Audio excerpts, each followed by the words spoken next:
because of the damaging effects of ultraviolet radiation, there's this UV index that is reported by weather people, along with how hot it's going to be, what the humidity is going to be. There's also oftentimes, especially in the summer, a reporting of the UV index, because as it turns out, some days are worse than others. Some days there's more UV light getting to the surface of the earth than others. So the UV index is going to depend on where you live, what time of the year it is, what the how the earth is tilted compared to the sun, and so that's going to be how direct the sun's light is coming to us or not. So the tilt of the earth also, as it's moving around the sun, is also going to have some indication of the UV light. So in the summer, you're going to have, the way the tilt is, you're going to have a higher UV exposure than, say, in the winter.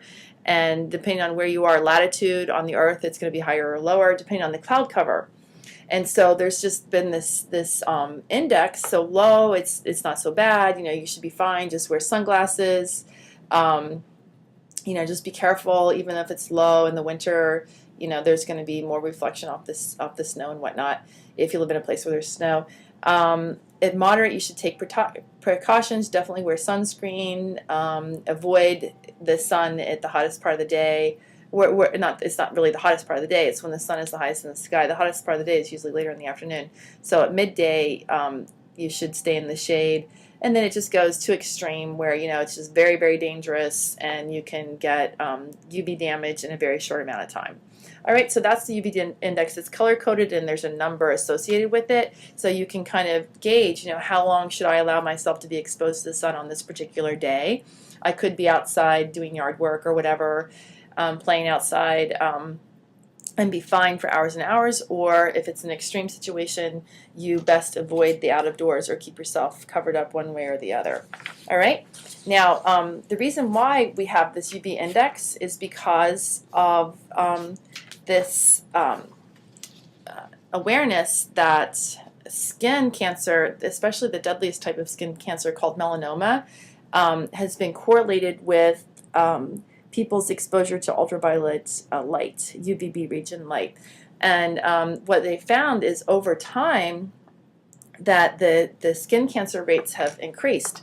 And you can see that in black males and females, the skin cancer rate has been pretty constant, but in white males and females, the skin cancer rate has increased, white males the most, over about 30-year time span from about 1972 to 2002, or 74 to 2004. And you can see the rate of cases of melanoma versus per 100,000 people has increased, and it's statistically significant. The amount has increased over time.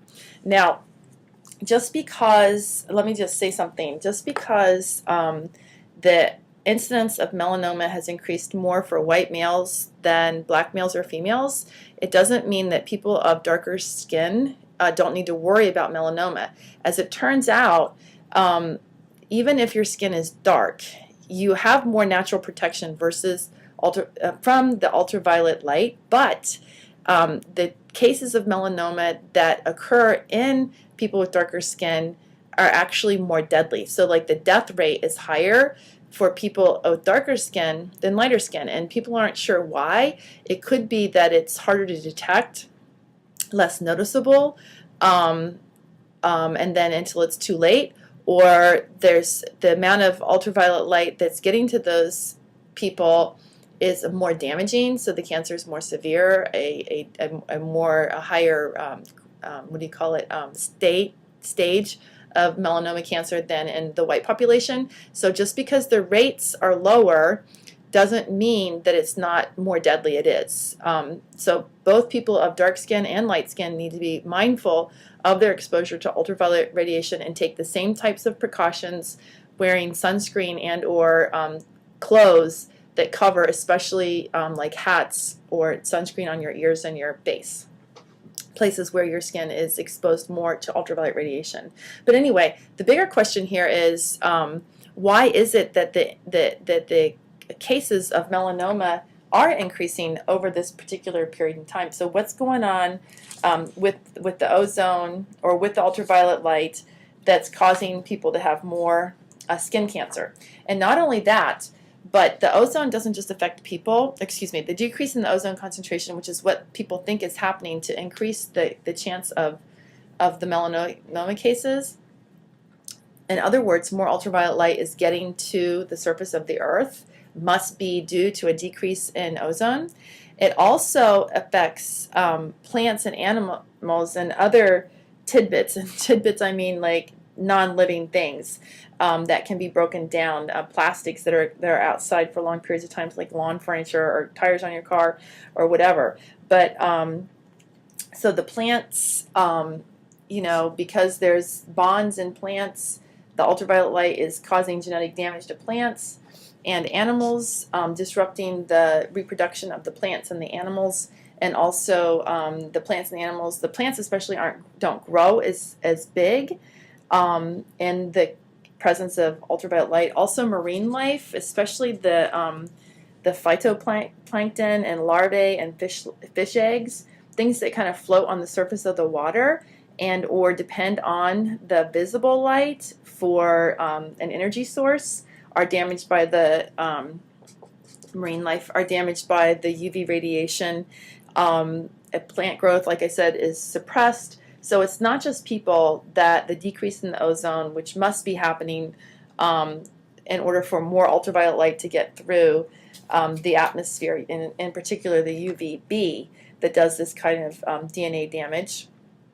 So we need to understand, you know, what could have caused the increased problems that causes the problems then that must be caused by the decrease in the ozone concentration in the stratosphere.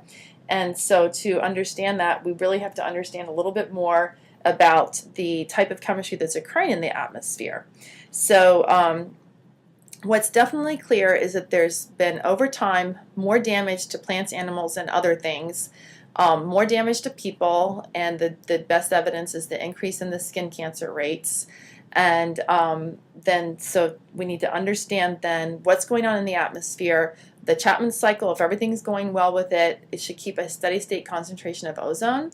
So we need to understand the chemistry of the atmosphere at the next level to try to figure out, you know, what kind of chemical change is causing a decrease in the ozone, which therefore is increasing the ultraviolet light.